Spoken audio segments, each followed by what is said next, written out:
Thank you for watching FFT. My name is Chris Stevenson. We got some very outrageous examples of police brutality going on around the nation nowadays. Most of them involving women. 3 states in particular have been getting big publicity: California, Arizona, and New York. I don't know what else to say.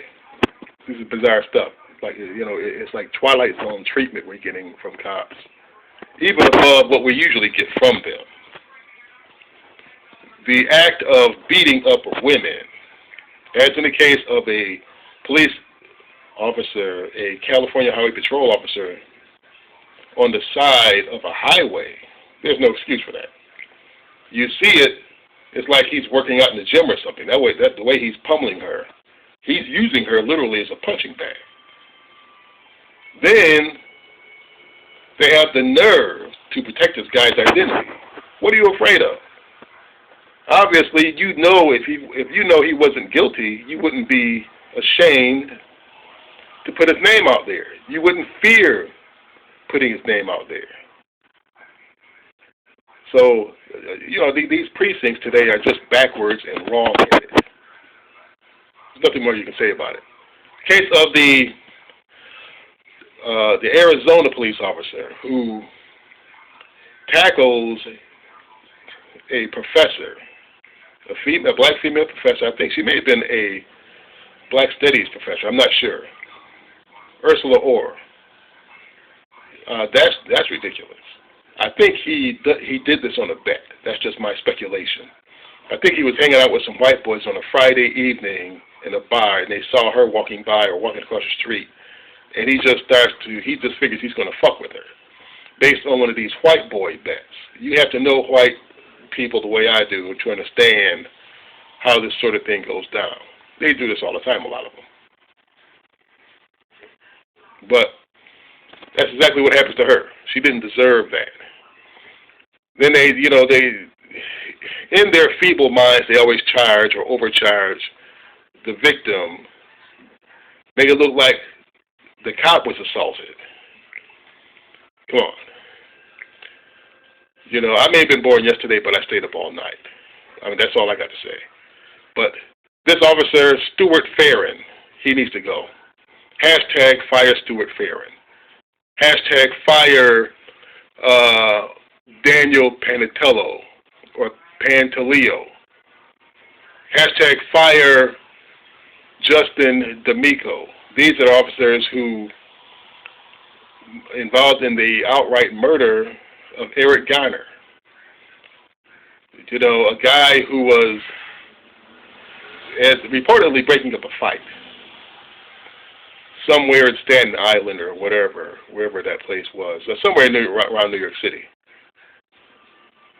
Has a record of doing not much more than selling tax-free cigarettes, Lucy's or whatever people call them, and maybe in a little possession of marijuana for his own use at one time or another, maybe a year or two ago. But that's it. Not a dangerous person. Just somebody that they have decided to target and harass over time, and this may have been the culmination of it. You notice these cops, there's videos on just about all of these. These cops, they didn't seem to go after the brothers who were fighting each other. I guess those guys are too dangerous for them. They feared getting an ass whipping. But they had just initiated this guy. They're trying to make it sound like he's he's being aggressive. He wasn't. He was just letting them know he wasn't. He was hip to what they were doing. He was hip to their bullshit, and he wasn't in the mood for it. But these officers, being as they are, these are, they probably ever since stop and frisk slowed down, they've been bored. As a result, this guy was strangulated. Either Pantaleo or Pantaleo or D'Amico was the one who actually wrapped his arm straight around the guy's throat and just pressed against it with all his might. Guy dies a few moments later on. All of that's on footage. It's really terrible stuff. But something has to be done. This is a culmination. This increased police brutality, even against women, is a culmination of what I call the Mao syndrome. Mad at Obama. This is stuff that started by the Tea Party. Of course, you got a lot of cops who are Tea Party, and it crosses over. What they do is they take it out on black people in some way, shape, or form. The most obvious ones to do it, the ones who do this and do it most noticeably, are police officers. They have the power to do it, and sadly enough, get away with it. Something's got to be done. Something has to stop. I really believe we can get these officers fired by hashtag. I'm going to put this hashtag on YouTube, and I'm going to spread it throughout Facebook and Twitter, LinkedIn, wherever. I want you all to take up the mantle. Look for my YouTube page, Chris Stevenson, and you'll see this video. We can't just do anything about this. It doesn't always help just to have blacks in higher police position. You see black police brass, a lot of times you get nothing. You get even worse than what you get with white police brass. You got this Arizona police chief, his name was John Pickens. All he did was punk out and resign from that position. That's it. You know, these brothers here, they don't want to make it look like they're pro-black. Meanwhile, the worst cops are being pro-white straight down the line. So the ones who do nothing are just as bad as the bad cops themselves in many cases. You know, I believe, and I stated this years ago in one of my columns, where 20% of police officers are really, really bad, need to be removed.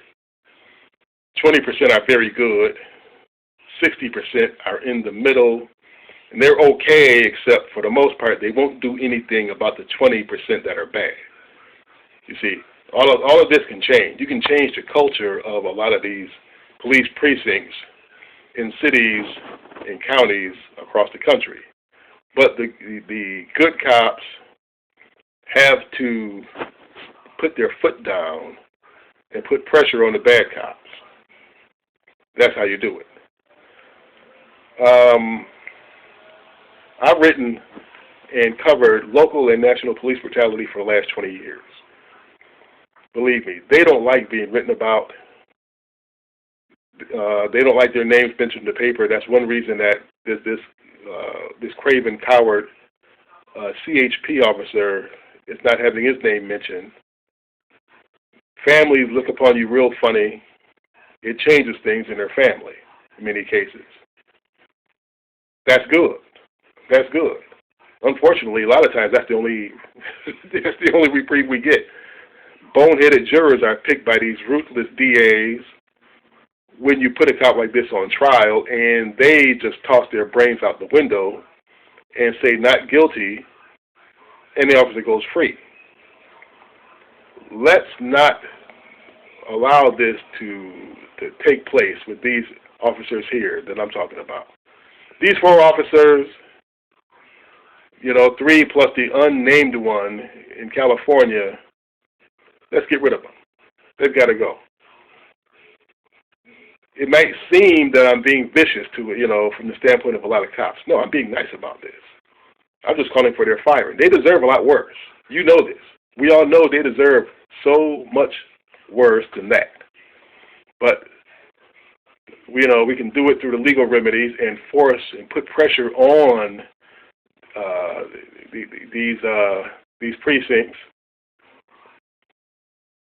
so as these officers can be removed, and they can be prosecuted just as civilians. It's fine with me. For food for thought, my name is Chris Stevenson. You all have a safe week. Look out for my hashtags, and let's spread the word. Peace.